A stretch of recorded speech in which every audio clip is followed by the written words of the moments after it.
Yes, very good evening everyone. कैसे हैं आप सभी लोग? Today be starting with the lecture number 5। Okay, lecture number 5 start करेंगे हम लोग। जल्दी जुड़ जाइए सभी लोग।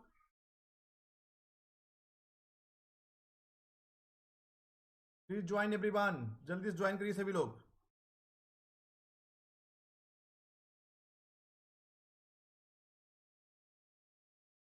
Please join everyone.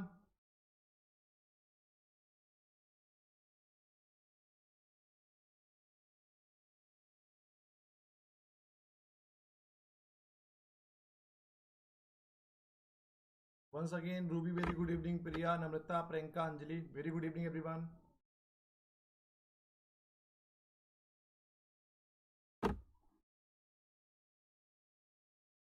Starting the class within a very few minute.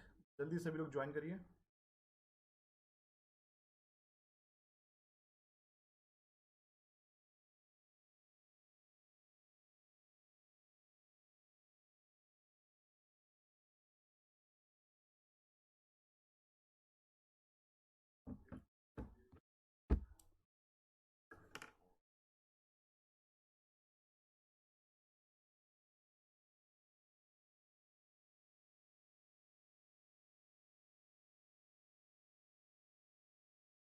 तो लेक्चर नंबर 5 है कॉमर्स पीजीटी के लिए। आज का टॉपिक है staffing. So all those candidates who are joining the very first time, my name is Anubhav Singh. Since last 11 years, I'm taking the classes for UGC NET in Management, Commerce and Economics. I used to work with India's top teaching and research organizations like IIM Lucknow, Lucknow University, LPU, MIT University, Sarda. Mentored and guidance more than 1000 candidate, 1000 से ज़्यादा बच्चे मेरे under में net GRF qualify कर चुके हैं commerce management और economics में। Correct the UGC NET JRF 4 times in commerce and management, MBA international business, MCom IB, MA economics and PhD applied economics. Today's topic for presentation is staffing. तो जल्दी से सभी लोग जुड़ जाइए, 1 मिनट और इंतजार करते हैं और लोग जुड़ जाएं, उसके बाद सेशन को स्टार्ट करते हैं। Please join everyone.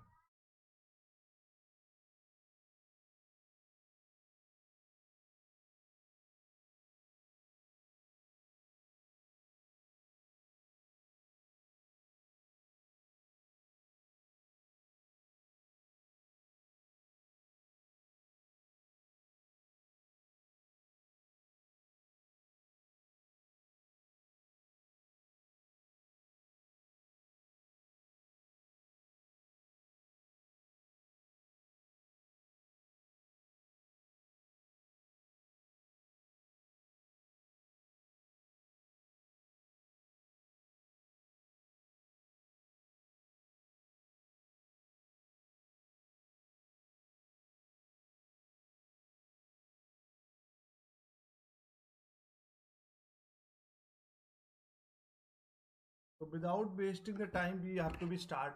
हम लोगों ने ऑर्गेनाइजिंग पढ़ा दिया और डायरेक्टिंग पढ़ा दिया, प्लानिंग पढ़ा दिया। आज का टॉपिक है स्टाफिंग, फिर बचेगा डायरेक्टिंग, कंट्रोलिंग। ठीक है, तो स्टाफिंग क्या होता है? स्टाफिंग का अगर एक लाइन में अगर स्टाफिंग समझाने की कोशिश करें आपको, स्टाफिंग का मतलब है सही इंसान को सही जगह पर सही नौकरी पर रखना। That is all about the main objective of staffing. तो स्टाफिंग का मेन उद्देश्य क्या होता है? Right person at the right place at the right job, that is called staffing. ठीक है, क्लियर है ना? तो staffing is the process of filling the position post in the organisation with adequate and qualified personnels. मतलब staffing एक विधि है कि ताकि एक संस्था के अंदर, एक संगठन के अंदर सही इंसान को सही समय पर और सही सही नंबर, सही संख्या में क्या कर रहे हैं, भर्ती की जा सके। स्टाफिंग का मतलब भर्ती करना। तो staffing is the process of acquiring, deploying, retaining a workforce of sufficient quantity and quality to create the positive impact on the organizational effectiveness। हम लोग क्या करते हैं स्टाफिंग में? नए एम्प्लॉयज को एक्वायर करते हैं, डिप्लॉय करते हैं, पुराने एम्प्लॉयज जो संस्था में काम कर रहे हैं उनको रिटेन करते हैं अपने साथ, और एक ताकि सफिशिएंट, पर्याप्त मात्रा में क्वालिटी एम्प्लॉयज आपके साथ काम करते रहे, ताकि संगठन की प्रभावशीलता बनी रहे। देखिए स्टाफिंग हिंदी में, देखिए वैसे हिंदी में आज कम स्लाइड लेके आए ताकि समझ में आ जाए हिंदी और इंग्लिश दोनों बच्चों को। स्टाफिंग प्रबंध का एक सबसे महत्वपूर्ण कार्य है, क्योंकि बिना स्टाफ के संगठन संरचना ही नहीं की जा सकती है। ये तो हमको पता है, आपको एक संगठन की संरचना करनी है तो कहीं ना कहीं स्टाफ, बिना स्टाफ के आप नहीं कर सकते। संस्था की सफलता योग्य प्रबंधकों की पूर्ति पर निर्भर करती है। समस्त प्रबंधकों पदाधिकारियों को स्तर के अनुसार 3 वर्गों में विभक्त किया जा सकता है। वरिष्ठ प्रबंध अधिकारी, कनिष्ठ और पर्यवेक्षीय या फोरमैन, भाई टॉप लेवल, मिडिल लेवल और लोअर लेवल। इन विभिन्न प्रबंध स्तरों पर काम करने के लिए उपयुक्त व्यक्तियों के चयन व भर्ती, उनके प्रशिक्षण, ट्रेनिंग, पदोन्नति, प्रमोशन, स्थानांतरण, ट्रांसफर, पदोन्नति, पद विमुक्ति, सेवानिवृत्ति आदि से संबंध सिद्धांत व समस्या स्टाफिंग के अंतर्गत आती हैं। तो स्टाफिंग के अंतर्गत क्या आता है? Recruitment, selection, performance appraisal, transfer, training देना, लोगों को डिमोट करना। उसके अलावा अगर हम लोग बात करेंगे किसी को रिटायरमेंट हो गया, ये सब हमारा स्टाफिंग के अंतर्गत आता है। दूसरे शब्दों में अगर कहें, दूसरे शब्दों में फोरमैन से लेकर विभागीय अध्यक्षों तथा जनरल मैनेजर तक की नियुक्ति, उनके प्रशिक्षण, पदोन्नति आदि से संबंधित क्रियाओं का समावेश स्टाफिंग के अंतर्गत आता है। पद एवं व्यक्ति में सामंजस्य स्थापित करना स्टाफिंग का प्रमुख दायित्व है।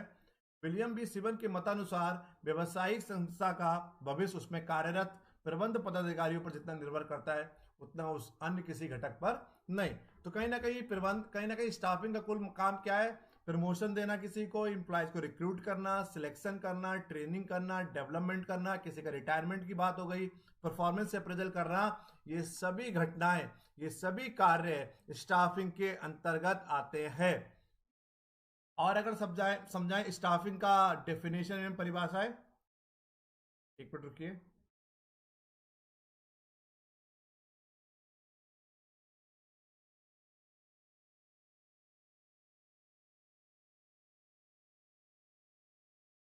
स्टाफिंग का अर्थ एवं परिभाषाएं। तो इसमें अगर हम लोग बात करें आगे, स्टाफिंग का अर्थ क्या होता है समझिए पहले। स्टाफिंग तो कुल अभी तक की कुछ हद तक की तो स्टाफिंग समझ में आ गया होगा कि स्टाफिंग का कुल मिलाकर मेन काम क्या है? भर्ती करना हो गया, ट्रांसफर हो गया, प्रमोशन हो गया, बहुत सारे काम हमारा स्टाफिंग के अंतर्गत आते हैं। एक काम नहीं है, कई सारे काम स्टाफिंग के अंतर्गत आते हैं। तो स्टाफिंग से हमारा आसन प्रशासन द्वारा निर्धारित नीतियों के क्रियान्वयन एवं हेतु योग्य एवं कर्मठ व्यक्तियों की नियुक्ति से है। स्टाफिंग प्रबंध पदाधिकारियों का चयन, उनकी भर्ती करना, मूल्यांकन एवं प्रशिक्षण का कार्य है, जिससे कि कार्य शक्ति संस्था के उद्देश्यों की प्राप्ति में सहयोग दे सके एवं कार्य निष्पादन के दौरान अधिकतम संतोष प्राप्त हो सके। तो स्टाफिंग कुल मिलाकर काम क्या है कि हम लोग योग्य अनुसार का कैपेबल और टैलेंटेड इंसान को अपने संगठन में, अपने ऑर्गेनाइजेशन में भर्ती कर सकें। कून्स एंड डोनल ने सबने अलग अलग डेफिनेशन दिया है स्टाफिंग का। देखिए कून्स और डोनल का आगे इंग्लिश में भी है, इंग्लिश मीडियम वाले बच्चे डरिए मत, आगे समझाएंगे। स्टाफिंग से आशय उस प्रबंधकीय प्रकार से है जो कर्मचारियों के उपयुक्त एवं प्रभावी चयन, मूल्यांकन तथा विकास के द्वारा संगठन संरचना को कर्मचारी उपलब्ध करने से संबंध रखता है, ताकि संरचना में अविकल्पित भूमिकाएं निभाई जा सकें। थियो हैमन ने क्या बोला है? स्टाफिंग प्रबंधकों की भर्ती, भाई वही सिलेक्शन करना, उनका चयन करना, विकास करना एवं क्षतिपूर्ति से संबंधित रखने वाला कार्य है। भाई जॉर्ज टेरी ने क्या बोला है?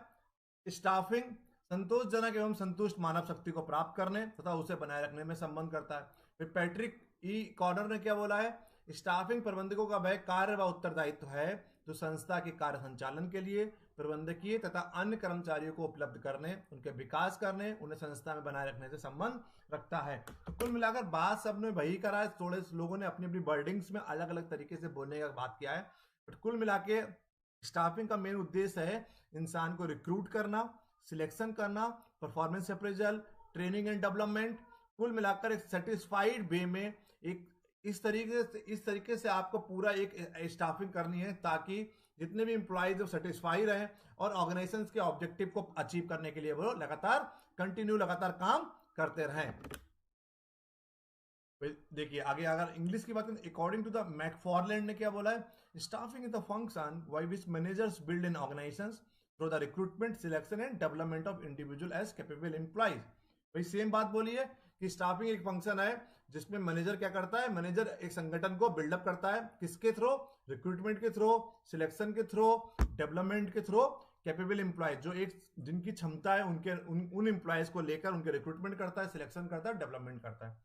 भाई कून्स और ओडोनल ने क्या बोला है? वो पीछे आप पढ़ ही चुके हैं, हिंदी वाली डेफिनेशन सेम ही है। The management function of staffing is defined as filling the position को फिल करना in the organisational structure through the identifying workforce requirement, ताकि हम लोग वर्कफोर्स रिक्वायरमेंट कितनी उसको आइडेंटिफाई कर चुके हैं। इन मेंटरिंग द पीपल अवेलेबल, कितने लोग संस्था में भी हैं, उनका रिक्रूटमेंट करना, उनको सिलेक्शन करना, प्लेसमेंट करना और परफॉर्मेंस प्रमोशन और अप्रेजल करना। कुल मिलाकर बात सेम ही है। अब आता है स्टाफिंग का क्षेत्र व प्रकृति। क्षेत्र स्टाफिंग के अंतर्गत प्रायः निम्नलिखित कार्यों का समावेश किया जाता है। प्रबंधकों की आवश्यकताओं का अनुमान लगाना, पहला काम क्या हो गया। प्रबंधकों की मैनेजर्स की रिक्वायरमेंट क्या है उनका फोरकास्टिंग करना, मैनेजर्स का चयन करना, प्रबंधकों को योग्यता अनुसार काम पर लगाना, जितने मैनेजर्स हैं उनकी कैपेसिटीज के अनुसार, उनके टैलेंट के अनुसार, उनकी योग्यता के अनुसार उनको सही काम पर लगाना। मतलब राइट पर्सन एट ए राइट प्लेस एट ए राइट जॉब, सही इंसान को सही जगह पर काम लगाना, इसको बोलते हैं स्टाफिंग। प्रबंधकों को प्रशिक्षित करना, मैनेजर्स को ट्रेनिंग देना, प्रबंधकों का मूल्यांकन करना, मैनेजर्स का इवैल्यूएशन करना, प्रबंधकों का वर्गीकरण करना एवं उनके लिए वेतन योजना बनाना। Two classification of the managers को क्लासिफाई करना, वर्गीकरण करना, अलग अलग भागों में बांटना, प्रबंधकों का वर्गीकरण करना, उनके लिए वेतन योग बनाना, उनके लिए सैलरी स्ट्रक्चर बनाना, प्रबंधकों के विकास की उपयुक्त व्यवस्था करना, जितने मैनेजर्स हैं उनके डेवलपमेंट की आपको अप्रोप्रिएट अरेंजमेंट करना, मैनेजर्स की ट्रांसफर और प्रमोशंस की बात करना, उनके रिटायरमेंट की बात करना और उनके मैनेजर्स का अन्य कर्मचारियों के साथ मधुर संबंधों की स्थापना करना। To build up the healthy relationship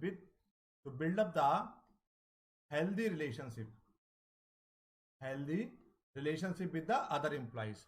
तो कई सारे काम है, भले आप उनकी मैनेजर्स की रिक्वायरमेंट का अनुमान लगा रहे हो, मैनेजर्स को सिलेक्ट कर रहे हो, मैनेजर्स को right person at the right place at the right job लगा रहे हो, मैनेजर्स को ट्रेनिंग देना हो गया, मैनेजर्स का इवैल्यूएशन करना हो गया, मैनेजर्स को क्लासिफाई करना, मैनेजर्स के लिए उनके डेवलपमेंट के लिए प्रॉपर अरेंजमेंट करना, उनका प्रमोशन करना, उनका ट्रांसफर करना, उनके रिटायरमेंट की प्रॉपर व्यवस्था करना और to build up the healthy relationship with the other employees.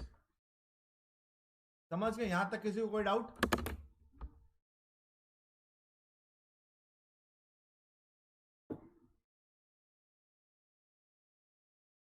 Anyone is having any doubt till now? अभी तक किसी को कोई डाउट?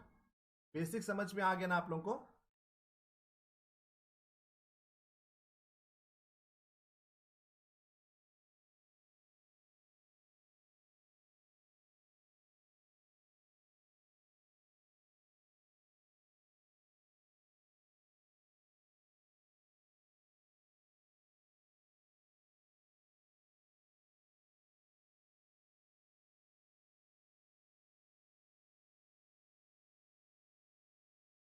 यहां तक किसी प्रकार का किसी को कोई डाउट हो बताइए।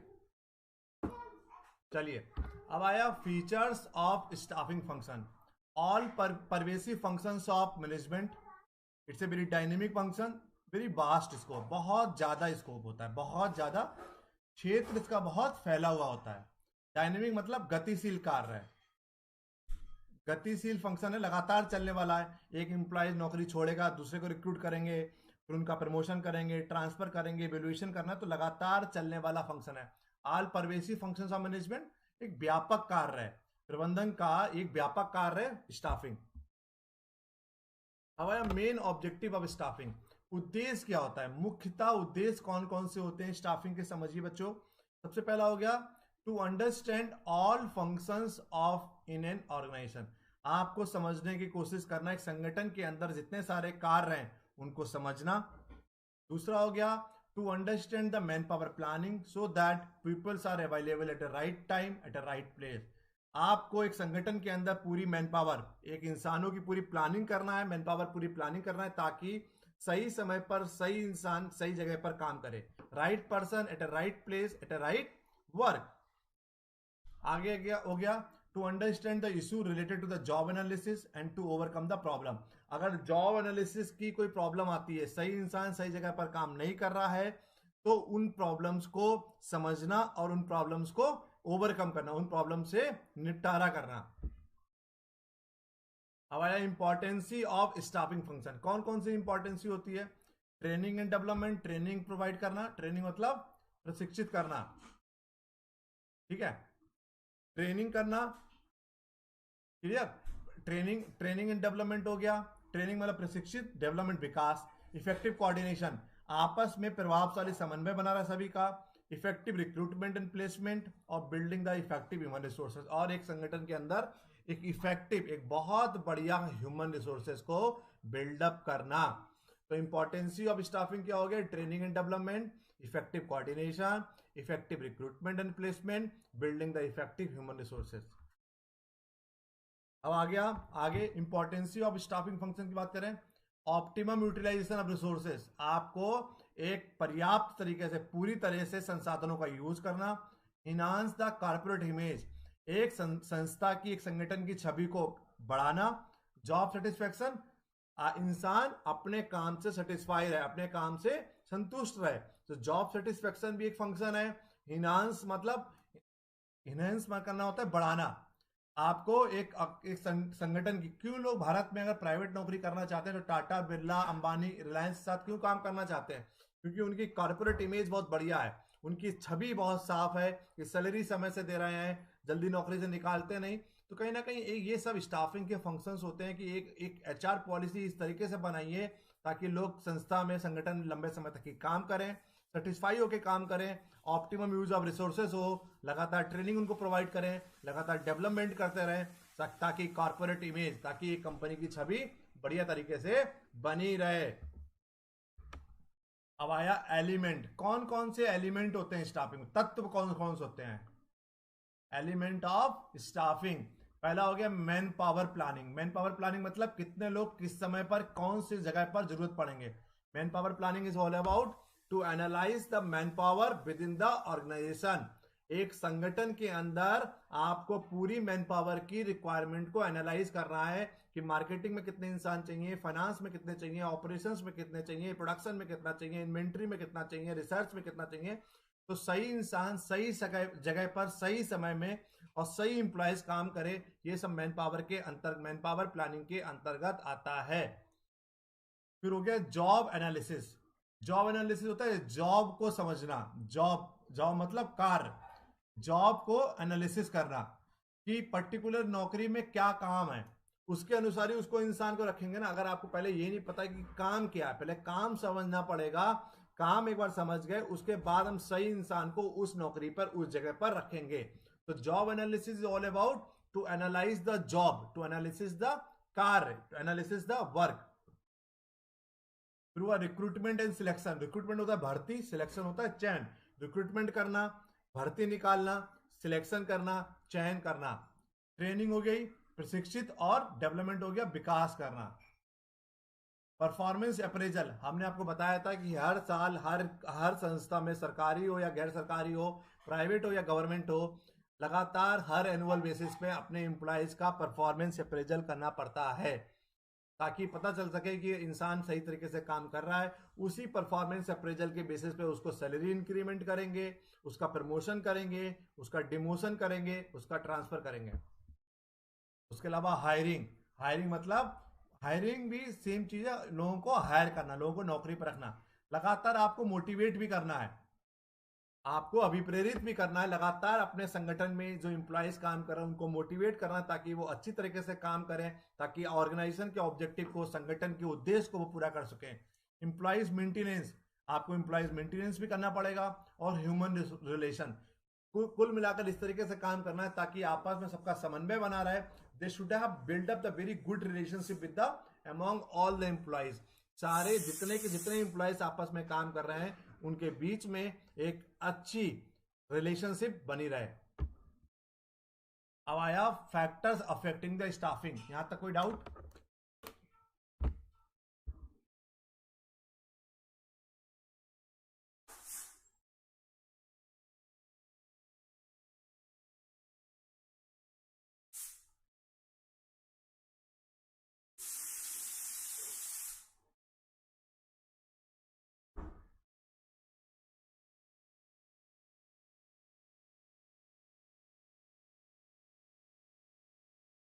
यहां तक किसी को कोई डाउट बताइए।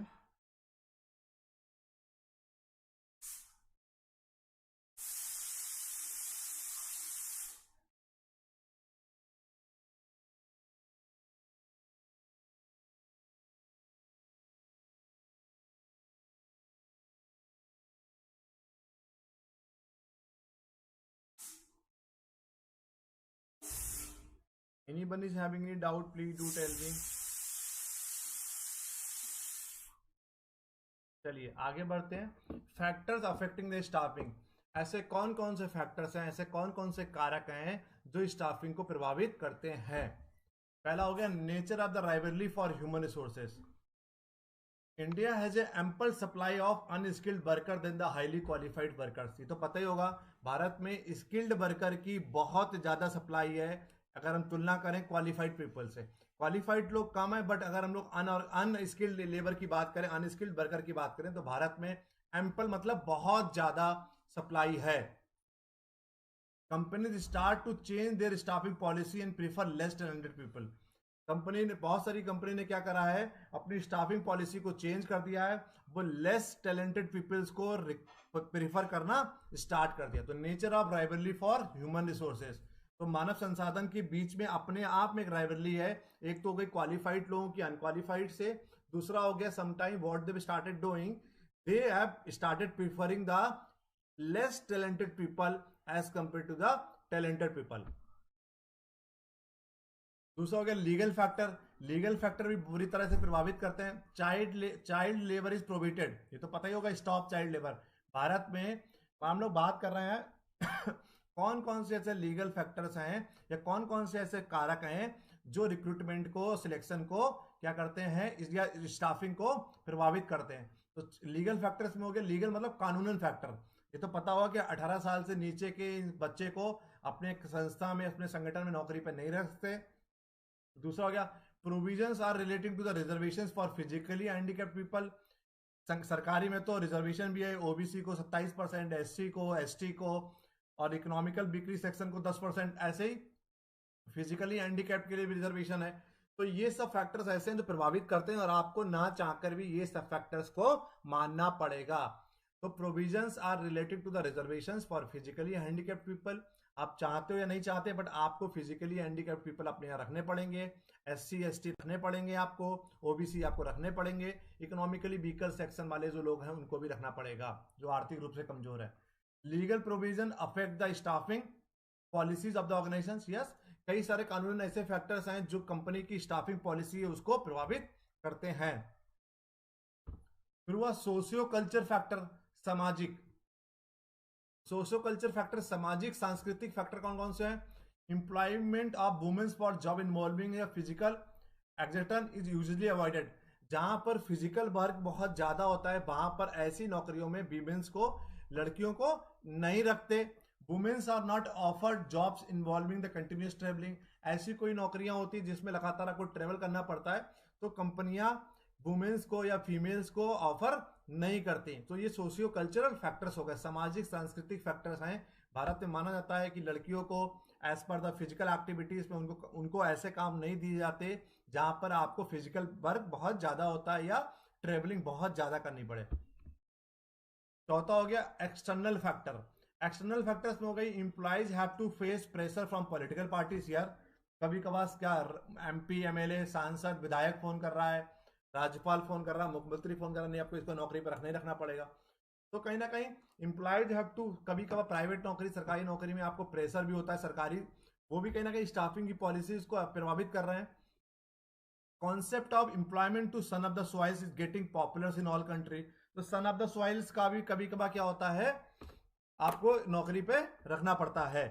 ठीक है, कोई डाउट?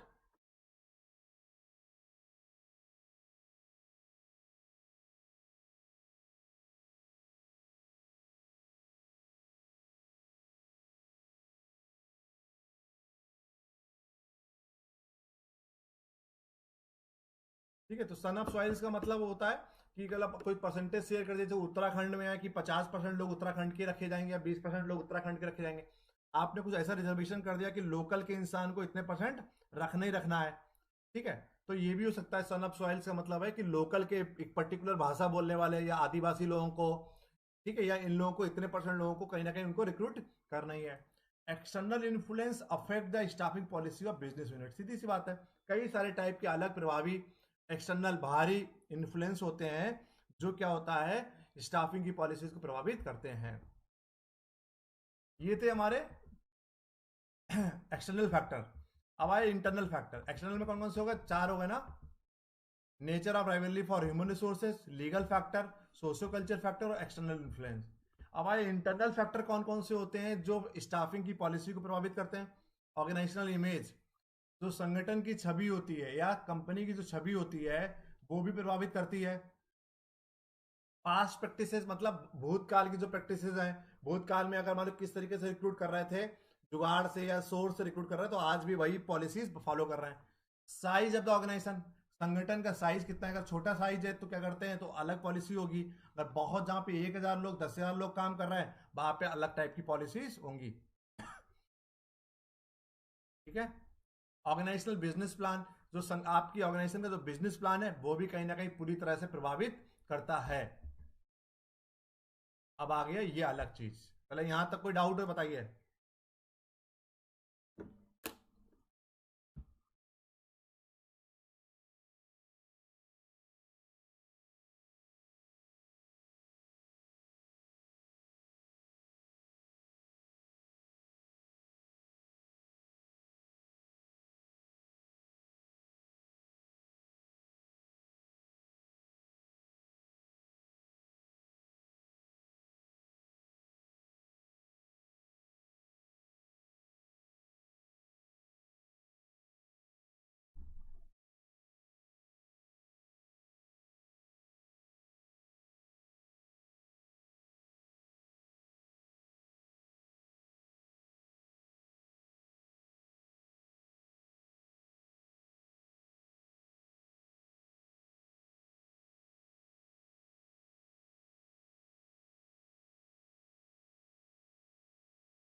चलो आगे बोलते हैं रिक्रूटमेंट। रिक्रूटमेंट भी इसी का पार्ट में से, एचआर में आपको अलग से ही पढ़ाएंगे।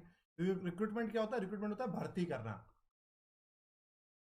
रिक्रूटमेंट में क्या करते हैं, recruitment is a pool of applicants. हम लोग ज्यादा से ज्यादा को कोशिश करते हैं कि ज्यादा से ज्यादा लोग किसी पर्टिकुलर एप्लीकेशन के लिए, ज्यादा से ज्यादा लोग नौकरी के लिए अप्लाई करें। जैसे पीजीटी टीजीटी का जो फॉर्म आया है उसको बोलते हैं रिक्रूटमेंट नोटिस आया है। ठीक है। और उसमें सिलेक्शन क्या होगा, सिलेक्शन होगा जब फॉर्म पेपर होगा, पेपर का इंटरव्यू होगा, वो सब होगा, सिलेक्शन का प्रोसेस होगा। Recruitment is all about, recruitment हम लोग इसीलिए करते हैं ताकि ज्यादा से ज्यादा लोग आपकी पर्टिकुलर कंपनी के लिए, पर्टिकुलर जॉब के लिए अप्लाई करें।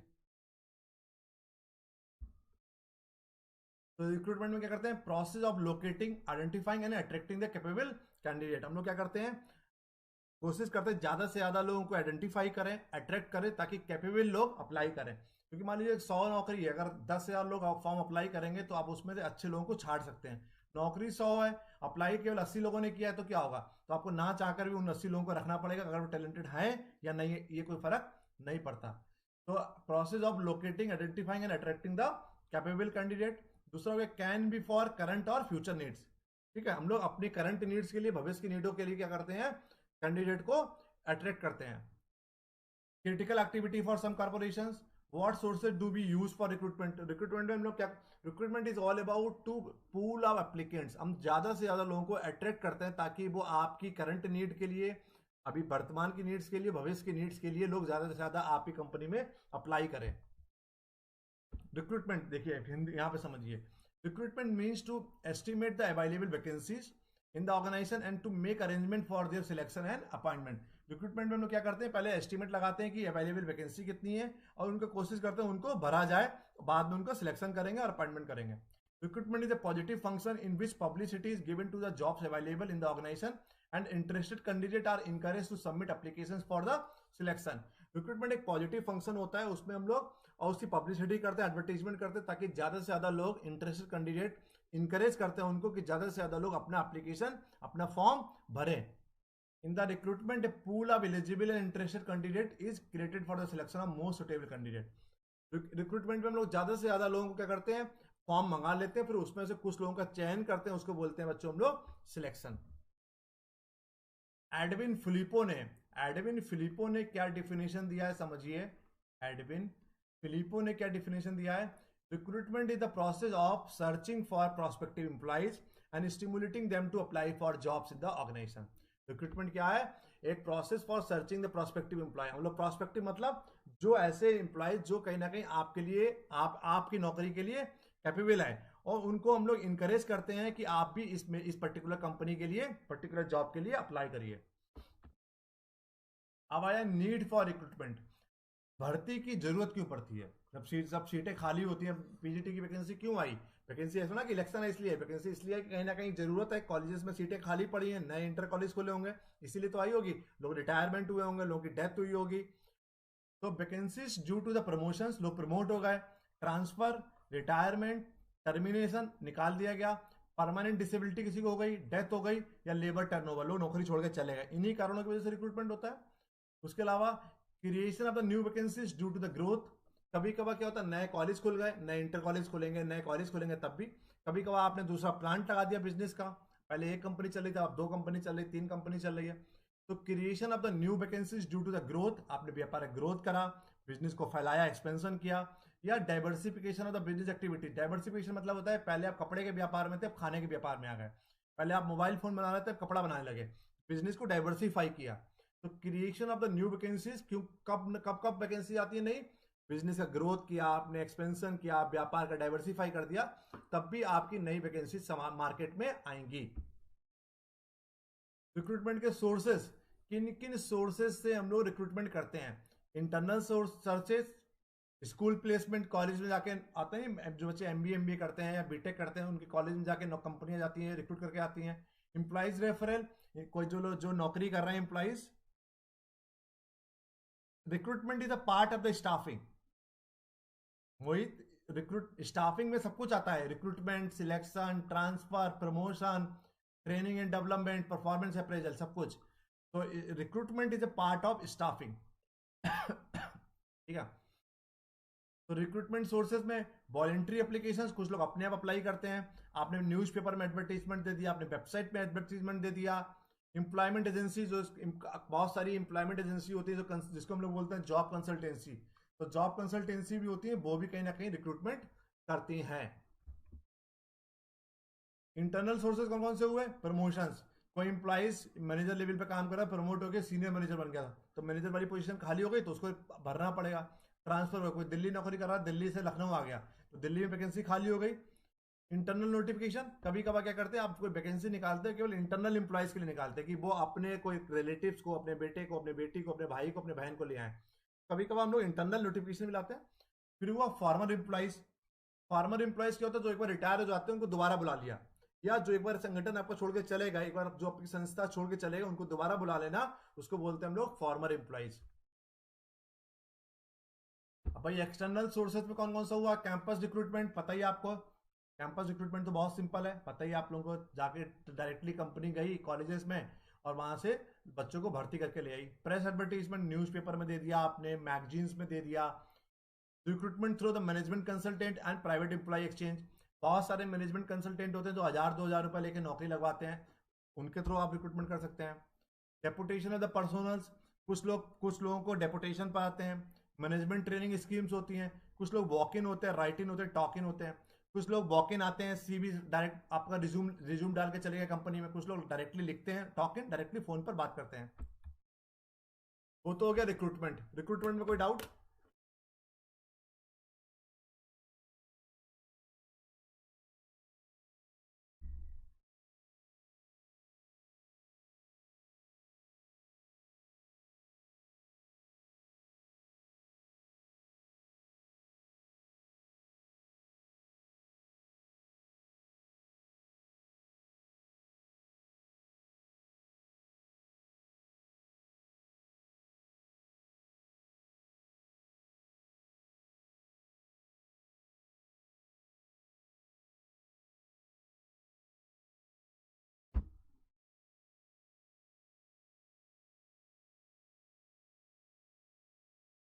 आगे हो गया सिलेक्शन। रिक्रूटमेंट का अगला स्टेप होता है सिलेक्शन।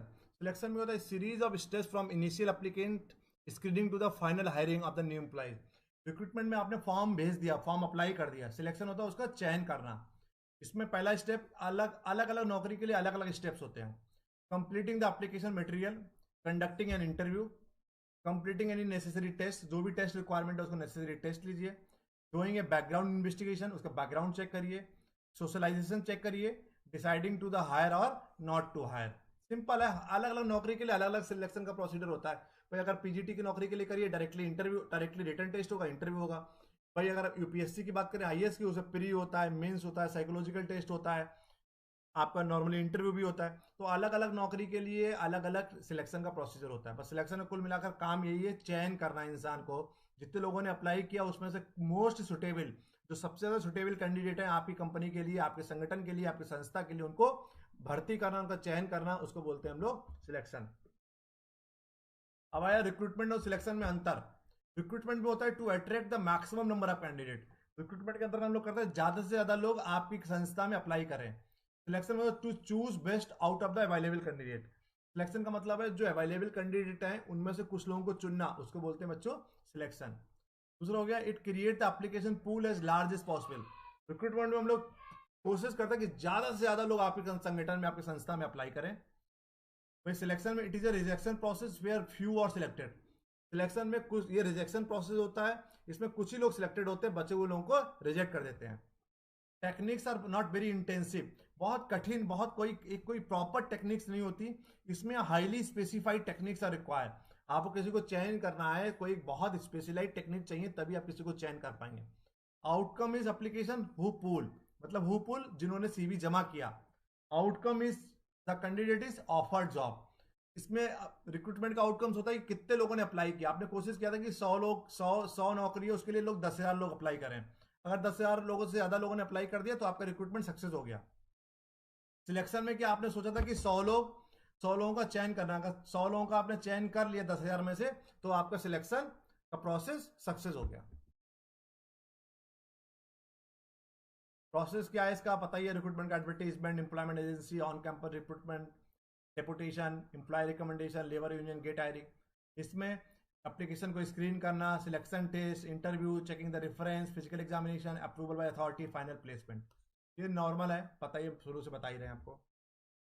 फिर आया ट्रेनिंग एंड डेवलपमेंट। जो एक बार लोगों को आपने रिक्रूट कर लिया, सिलेक्ट कर लिया, उसको उसके बाद ट्रेनिंग देना पड़ती है। हर इंसान कोई भी कुछ काम करके आएगा, लेकिन उसको कुछ ना कुछ दिन के लिए आपको ट्रेनिंग देनी पड़ती है। तो training is a very short term process utilising a systematic and organized procedure by which non-managerial person learn technical knowledge and skill for a definite purpose। Training एक शॉर्ट टर्म का, एक छोटे समय के लिए प्रोसेस होता है, एक सिस्टमेटिक तरीके से। जो नॉन मैनेजरल पर्सनल्स होते हैं, जो एक प्रबंधन की जगह पर नहीं काम करेंगे, प्रबंधकीय जगह पर काम नहीं करेंगे, उनको कुछ टेक्निकल नॉलेज देनी होती है एक स्पेसिफिक पर्पज के लिए, इसलिए हम लोग ट्रेनिंग देते हैं। मान लो कोई कंप्यूटर की ट्रेनिंग देनी है, आपको रेलवे में काम करना है, तो रेलवे में टिकट कैसे काटना है, सिस्टम कैसे चलता है, बैंक की ट्रेनिंग देनी है, तो कोई आपने बैंक पीओ क्वालिफाई कर लिया, बैंक का एग्जामिनेशन क्वालिफाई कर लिया, उस पर ट्रेनिंग होगी कैसे आपको पैसा गिनना है, कैसे पैसे काउंट करना है, आपको पैसे कैसे चढ़ाना है, चेक कैसे क्लियर करना है। तो ट्रेनिंग के हम लोग एक जो नॉन मैनेजरल पर्सनल्स होते हैं उनको कुछ टेक्निकल नॉलेज के लिए उनको एक ट्रेनिंग देते हैं, ताकि वो डेफिनेट पर्पज, एक कोई जो विशेष उद्देश्य होता है काम का, उसको वो पूरा कर सकें। भाई डेवलपमेंट होता है, डेवलपमेंट एक लॉन्ग टर्म प्रोसेस होता है। Development is a long term educational process utilising a systematic and organiser procedure by which managerial personal learn conceptual and theoretical knowledge for general purpose.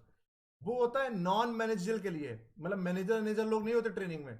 But development हम लोग कैसे करते हैं, जो manager level के लोग होते हैं, जो मैनेजरियल पर्सनल होते हैं, जो एक अच्छे मिडिल लेवल और टॉप लेवल के लिए हम लोग डेवलपमेंट करते हैं, ताकि वो कुछ नया सीख सकें लंबे समय के लिए, लॉन्ग टर्म के लिए। एक लॉन्ग टर्म एजुकेशनल प्रोसेस होता है, वो शॉर्ट टर्म होता है, ये लॉन्ग टर्म होता है। वो नॉन मैनेजरियल होता है, ये मैनेजरियल होता है।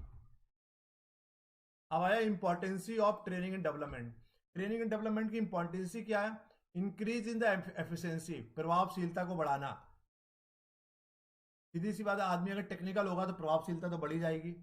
Increase in the moral of the employees, लोगों का होता नहीं है, मोरल बढ़ाना। बेटर ह्यूमन रिलेशन, एक मानव के आपस में लोग, जितने लोग काम कर रहे हैं उनके बीच में एक अच्छा रिलेशन बना रहे।